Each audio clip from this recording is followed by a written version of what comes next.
6. Kyiv Tank Graveyard. Rusted tanks extend for over a quarter of a mile, or 0.4 kilometers, stacked on top of the other. Tracks, if they exist at all, are corroded orange. The T-64, an ancient Soviet mainstay and the current workhorse of the Ukrainian army, makes up the majority of the dozens upon dozens of tanks, while T-62s and T-72s are also present. These tanks' journey to this spot is a tale of corruption, waste, and war. But it also provides us with a glimmer of hope for the future. With the Cold War still raging during the late 1980s, the Soviet Union was believed to possess 53,000 combat tanks. As late as 1991, Soviet manufacturers were able to build hundreds of tanks annually. In the final year of Soviet Ukraine's existence, the Malyashev tank factory in Kharkiv alone produced 800 units. But in 2014, when fighting started in the east, Ukraine unexpectedly found itself in dire need of the war machines. The number of operable Ukrainian tanks decreased from 5,000 to just 1,100 between 1995 and 2014. By August 2014, the Ukrainian Department of National Defense estimated that almost a quarter, or 220 tanks, had been seized or destroyed in the Eastern Battle. Many more have undoubtedly been lost in the intense battles since. Ukraine's T-72 force was completely sold off or put on hold thanks to expensive maintenance costs. 1,000 of them at least are rusting away in outdoor storage spaces and are most likely never going to be useful again. Additionally, Ukraine has sold hundreds of tanks on the global arms market, moving it to 9th place, 2010 to 2014, among the biggest exporters of weapons. In the 1990s and 2000s, a trustworthy inventory of operating tanks became virtually impossible to collect by specialists outside the nation, and even from the inside. This was due to the persisting Soviet culture of military secrecy and corruption. No one, not even the Ukrainian military, is now able to accurately account for what happened to the hundreds of tanks that Ukraine received from the Soviet Union. The Kyiv Armored Vehicles plant is one of several outdoor storage facilities around the nation that have hundreds, if not thousands, of these weapons. Since Ukraine's independence, the facility, which was intended to create new machines and armored personnel carriers as well as repair them, has mostly served as storage for the Defense Ministry's belongings. According to Volodymyr Voronin, deputy director of the Kyiv Armored Vehicles plant, the site is neither a junkyard or a tank cemetery. He referred to it as an area for placing redundant state property. In the plant's outdoor area, there are about 350 tank hulls, which is roughly equivalent to 1/3 of Ukraine's modern tank force. Most of them are heaps of trash with trees sprouting out from them.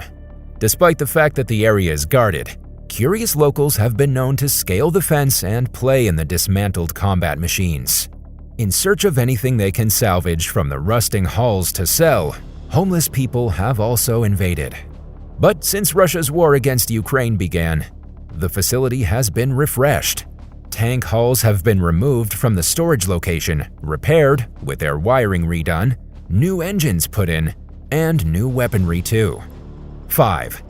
Aral Sea Shipwreck Graveyard. The Aral Sea was formerly the Aralkum Desert. The sea, located between Kazakhstan and Uzbekistan borders, was the 4th largest lake in the world 50 years ago. Over 100,000 people were nourished by its fish. In its place now is a harsh, poisonous desert made by humans. The Soviet government devised a comprehensive strategy to reshape the Central Asian steppe during the 1960s. Then, in an effort to cultivate rice, melons, grain, and cotton, they diverted the Sir Darya and Amu Darya rivers that fed the Aral Sea for irrigation purposes. The Soviet Union had a goal to make cotton a major export, and this was part of that. The Aral Sea was wiped out by irrigation, which helped the desert flourish even more. Water entering the sea decreased as soon as this started. The result was the water gradually evaporating. It was one of the most severe environmental disasters in history, but it has since been reduced to less than 10% of its original size. Old fishing communities were turned into ship graveyards, and the industry was completely destroyed. The Aral Sea, which means Sea of Islands, was formerly home to 1,100 islands. The Aralkum Desert, though, now resembles a post-apocalyptic setting out of a sci-fi film. Only empty, deserted piers and carcasses of rusted fishing ships buried in the sand serve as memories of the sea. The ships are currently used as a place for visitors or animals to rest while passing through to avoid the sweltering desert sun. The once bustling port cities are practically dead. Additionally, the Aral Sea's demise poses a threat to the health of those who resided along its original beaches. The few who stayed have developed a wide range of chronic and acute ailments as a result of toxic dust storms that have been blown in by high winds across the dried-out and contaminated seabed. 4. Barry Scrapyard. British Railways was taken over in 1955 by the government. Soon after, they revealed plans to dispose of a large portion of the old fleet. Around 650,000 wagons and 16,000 steam locomotives were among the new surplus assets. Due to the massive amount of stock to be scrapped, British Railways yards were unable to handle the capacity. As a result, many trains were sold to private scrapyards. The Woodham Brothers Scrapyard in Barry, South Wales was just one of them. At the beginning, they were dismantled and scrapped as they arrived. In 1965, that changed when Di Woodham decided it was much easier to focus on the wagons showing up and to scrap them. The rusted steam locomotives were abandoned, immediately becoming a famous tourist attraction in Barry. Many models at Di's yard were hard to find elsewhere, and enthusiasts of steam trains quickly found that Woodham Brothers offered an opportunity to obtain rare locomotives for preserved lines that had been popping up across the country. The first rescued steam locomotive left the yard in September 1968, and the pace increased through the 1970s. Di was surprised when 213 steam engines were saved for preservation. Barry's final left in March 2013. Di, who died in 1994, was overjoyed about his role in preserving the engines for future generations. Many of his locomotives can now be spotted running on preserved railways throughout the United Kingdom. Would you ever visit the abandoned trains? Let us know in the comments. 3. RAF Fokingham. Fokingham Royal Air Force Station is located southwest of Fokingham, Lincolnshire, about 112 miles or 180 kilometers north of London. It was built in 1940 as a decoy airport for the RAF Spitalgate, complete with dummy planes and people, before being turned over to the US in early 1944. During the D-Day landings, Douglas C-47 Dakotas stationed at this airstrip were used in combat. While in wartime, it served as a troop transport airfield for airborne forces, as well as a training facility for the newly established Royal Air Force Regiment. When the RAF transferred to RAF Catterick in 1947, it was simply left and placed on care and maintenance. Fokingham was referred to as USAAF Station AAF 484 by the USAAF during the war for security purposes. The USAAF station code was FK. In January 1944, U.S. soldiers started to arrive in order to prepare for the 313th Troop Carrier Group's relocation from Trapani Milo Airfield in Sicily.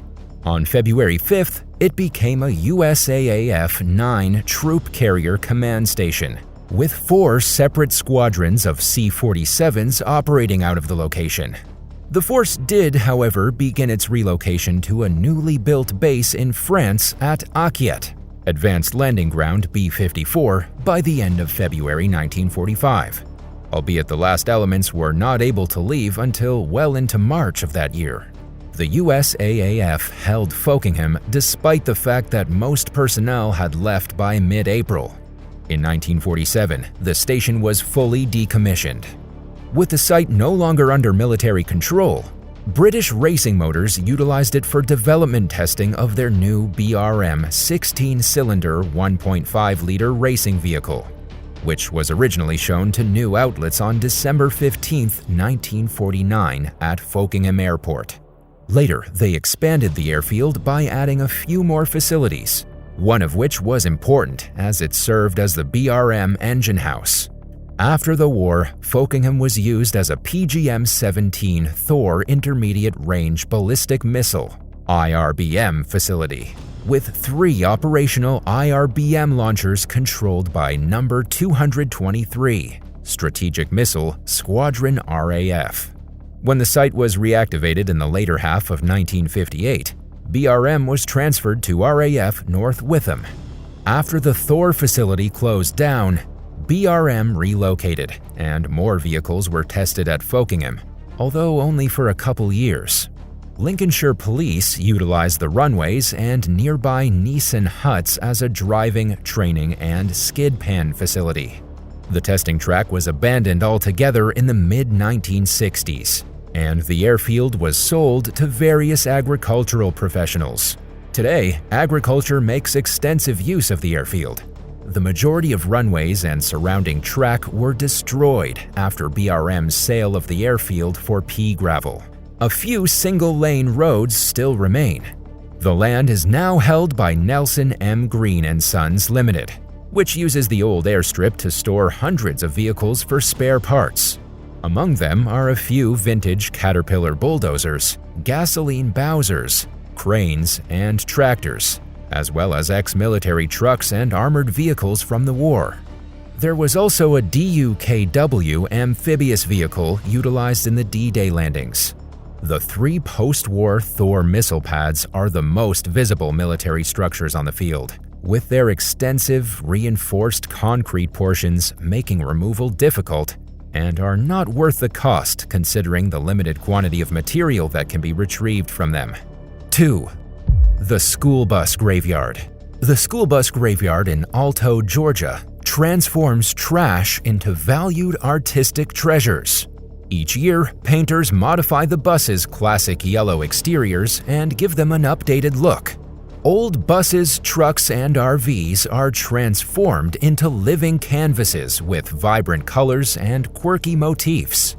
Alonzo Wade created the 5-acre Business and Junkyard, which is currently co-owned by his son and daughter-in-law, Walter and Debbie. Local criminals started sneaking into Walter's junkyard back in 2008, taking vehicle parts for some money. As a result, Walter decided to build a barrier out of the old school buses and vehicles on the site, which worked effectively to keep the thieves away. Walter saw that one of the buses had a ghost painted on it one day. He enjoyed the art and wished to find the artist instead of being angry about the defacement. Walter was a school bus driver, and one of his former kids ended up as the painter. He was so pleased that he requested the man do additional paintings for the buses. Then, in 2010, a local muralist spotted the artwork and approached Walter, asking for permission to go all out with a larger-scale piece. He agreed on the condition that there would be no climbing on the buses and that all of the art would be family-friendly. Crispy Printz, a local artist group, started painting the vehicles in 2012. They allow other artists from around the world to repaint them each year, keeping the displays new. Singers and bands have staged photo and video sessions there over the years as well. The Wade family not only generously supports these showings, but they also give vehicles to elementary and middle schools for students to paint. 1. Canarsie Trolley Graveyard. Many New Yorkers would be surprised to learn that Brooklyn used to have a trolley system as innovative and emblematic as subways are to New York City.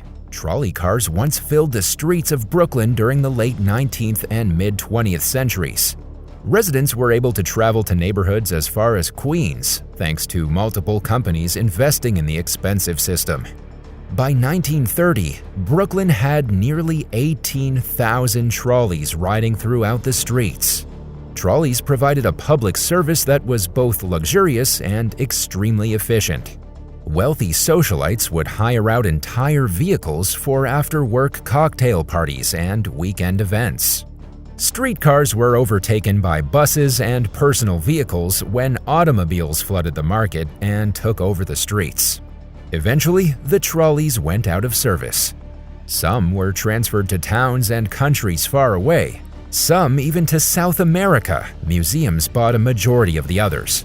But a few of the Brooklyn trolleys were buried in a pit the size of a city block in the Brooklyn Rapid Transit Company yard, found at the end of the Carnegie line. To sink the trolleys, the large hole had to be 7 acres and 35 feet (10.6 meters) deep. They made tracks leading directly to the pit. The trolley would then plunge to the bottom. Up until 1939, the hole was used for dumping. It remained open after that, but only for local kids who wanted to use it as a swimming hole. World War II benefited from some of the sunken trolleys. Some of their scrap metal was repurposed for tanks and artillery. The hole was eventually filled in to create more space for the growing Carnegie neighborhood. The abandoned vehicle cemetery now occupies a square block along East 99th Street, between Avenue J and Flatlands Avenue. The section is made up of single-family residences and some apartment units. Though the graveyard has long been forgotten, the Carnegie line, which has been in operation since 1906, is still in service. After modifications, including the use of trolley cars, the line currently houses the L train, which runs from 8th Avenue in Brooklyn to Rockaway Parkway in Carnegie. Thanks for watching. Have you ever found an abandoned vehicle? Tell us your stories in the comments and be sure to subscribe for more videos. See you next time.